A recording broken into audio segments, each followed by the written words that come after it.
Hey folks, Fernando doing another video for Modern Survivalist, and this video is going to be about some of the valuable lessons from what's happening in Australia with the bushfires over there. Over 21 million acres burned, $2 billion worth of damage, 27 fatalities so far, and this is just going on. It's a pretty large-scale disaster, and as bad as it is, it's just also something that we can all learn from.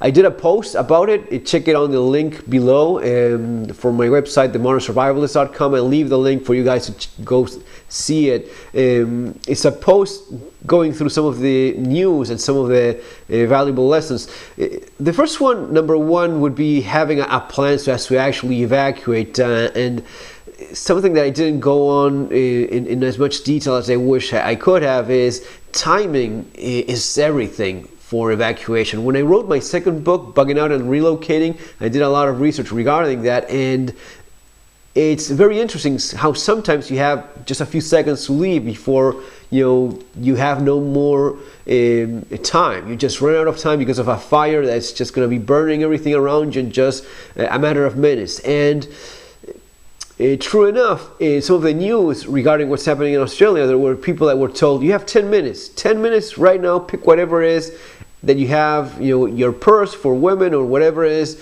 your documents, your wallet, and we're leaving. You just have no more time. Some people have their bug out bags, and you see these pictures, and you see typical bug out bag stuff. You see camping gear, you see guns. You really don't see a lot of passports, valuable documents, birth certificates, family heirlooms, stuff that is important for you and you just wouldn't want to lose in a fire. Think about it this way: if everything you have in your house is going to be lost forever, what is it, the 2 or 3 things you could possibly save? Your wedding photo album, you have it scanned and up in the cloud, or something like that so as to access it. But something tangible that you wish you could have saved, well, maybe that's also some of the stuff that you want to keep in a bag dedicated for it. When I wrote the book about bugging out and relocating, I call it the VIP bag, the very important papers bag. So you have cash in there, you have important documents like passports, but also you have this kind of stuff that if I could save at least 1 or 2 things, little things from my family, I would at least have these. So you keep it in that specific bag for you to really snatch and just leave with that. And it's not a big dedicated bug out bag, which you may not have enough time to get, or it's going to be maybe slowing you down, and you may have to help an injured family member, a child, and you just cannot drag around a bag full of guns and ammunition. All of these things come into play in scenarios like this one, like what's happening right now in Australia. Super interesting topic, and I could talk about this forever, but in a different, larger scale. Something, for example, like what's happening in Venezuela, where you literally had years to leave the goddamn place, and yet you didn't leave it, and years later you find yourself submerged in a socialist nightmare that you cannot wake up from, but it's just too late. And you had literally years to leave that place, and you didn't do it. Then on the other far end of the spectrum, you had seconds, maybe 5-10 minutes to leave this house before fire surrounds you and just kills everything in its path. 2 extremes, but both of these are bug out scenarios. One you had years, when you had maybe even months or even years. The other one, you just have seconds. I think it's very interesting. And it's also interesting how for some people 10 minutes is not enough time. For some people 5-10 years was not enough time to realize that they should have left. Number 2, having a kit in your car. I was mentioning here, I quoted some of the things said by refugees, that it was like we were in hell, says one vacationer. We were all covered in ash. all covered in ash. The kind of thing where you definitely would like to have in your car. Wet wipes so as to clean yourself, some water so as to wash your face, clean clothes to change into. A lot of people don't have a fresh set of clothes in their car. I've written about this plenty of times. I've explained it in my latest book as well, that in your car kit you definitely should have a change of clothes for each family member.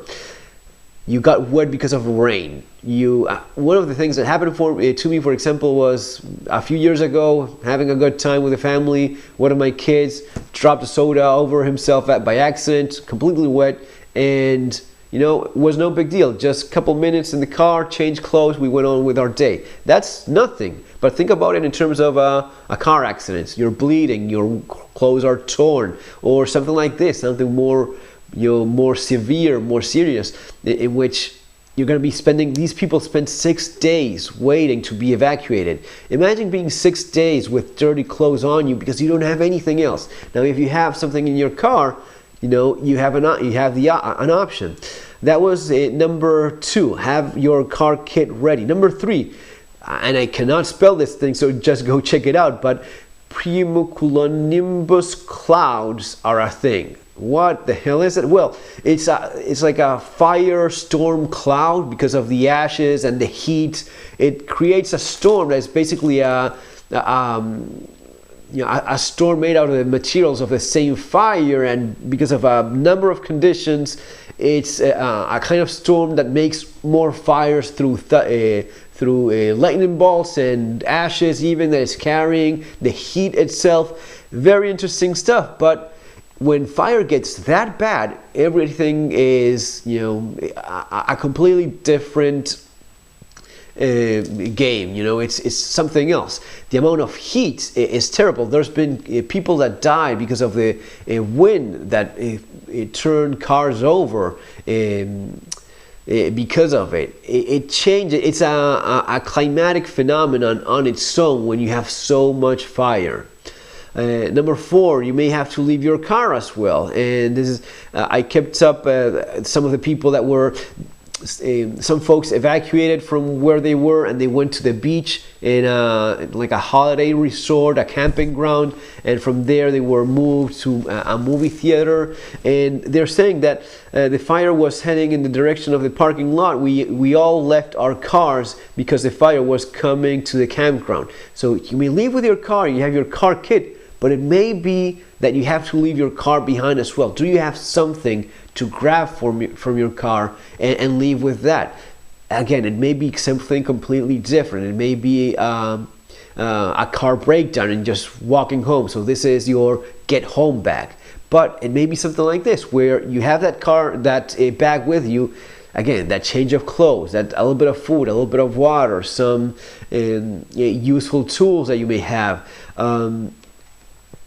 All of these things are working in layers. Again, stuff that I've written about many times, but thinking in terms of layers of what you have in your house, what you have in your car, what you have in your pockets, what you're able to carry with you. If you start losing all these things, what is it that you're usually left with? Like the kind of stuff that you have in your pocket etc. But before that, there's this onion of different layers of things that if you prepare it accordingly, you can take advantage of and get hold of different parts of your kits. Number 5, have tablets and extra gadgets with games for kids to keep them busy.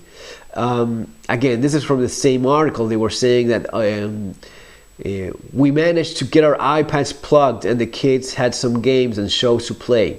So it's, again, the kind of stuff that you don't always hear people in the preparedness community talk about, but entertainment for your kids, it's kind of lightly brought up usually in these conversations and these discussions. It used to be that you were supposed to have cards, so to play cards. Could be an option. These days, though, the iPad thing, a good cell phone, something electronic, so as to, if you have a cell phone, one of these, nothing special, just your ordinary cell phone. If you have a micro SD card with 120 something memory, you can have several movies, piles of different games. Same goes for the tablet, and you keep that charged whenever possible, and that keeps kids entertained. So at least something, one less of a concern to be worrying about. Like, are kids always plugged in playing video games? Sure, not the smartest, healthiest thing to do, but during the middle of a disaster, when you don't want those kids thinking about how dangerous and stressful the situation they are in is, well, that may be the time so as to spend a little bit more, a few hours playing video games. Doesn't seem really a bad idea.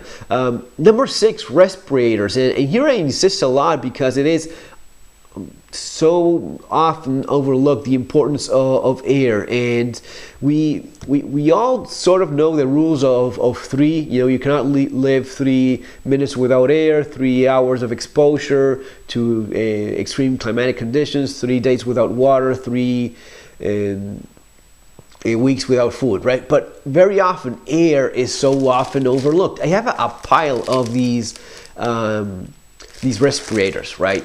And I link to these in the article, and I'll leave the link below for these ones if you want to get. These are not cheap. These are kind of expensive. I just checked it in Amazon. The pack of 10 of these is $50, but these are the ones that actually work for that kind of mess. These are FFP3, which is the highest rating. It's like an N99, so it filters not just some of the thicker stuff, some of the bigger particles, but filters the acid elements in that smoke that if not, you're just breathing it in. So I found a very nice article. Again, just go check the post I did in my website where I have all these links and a couple more that you probably will find interesting. But they were mentioning that not everything is the same. All these face mask things like you would have used in medical units and that sort of thing, that's just a little piece of cloth or something with something that latches to your ears. No, you need this sort of thing. And I was reading in the Amazon reviews, people complaining, giving it a 1 star because it's too tight. There's a reason why this is too tight. There's a reason why this would not really work well for me with this beard that I have. These are all things that you have to learn, you have to read, you have to understand so as to know how to do it properly. But for example, I would have to shave so as to get a good fit in this mask. And it's not that the mask is small. One of the nicer things these masks have is that they adjust to the shape of your face, and you adjust it here and here, and it fits very tightly. And because of the valve that it has, you're not filtering as you breathe out, you're just filtering as you breathe in, and that keeps the mask a little bit drier. It's not getting as moist as you would have with masks without the valve. But sometimes you hear all the time the N95 mask. Well, for that kind of thing, I was reading that for the kind of acid ash smoke currently in Australia, what those guys are looking for, they want at least the FFP2 masks. This is a little bit better, FFP3, and you recognize those by the color of the bands. The red one is FFP3, the blue one I believe is FFP2, and the yellow one is FFP1, which would not be suited for this sort of thing. But I bought a bunch of these. I keep these in my different kits. I have them in my vehicle, in my EDC bag. I throw one of these. So it makes a ton of sense to, every once in a while make a little bit of an investment, get these sort of things, and you will have them with you. And of course, some of the better respirators and a proper MBC respirator, that's fantastic. But this is the kind of thing that you could have with you at all times, or mostly accessible. Buying a bunch of $100 respirators and keeping them around your house and around your vehicle would be fantastic. Not as likely or even financially possible for a lot of people, but this is not gonna be that much of a huge investment, and it makes a big difference. There was at least one fatality linked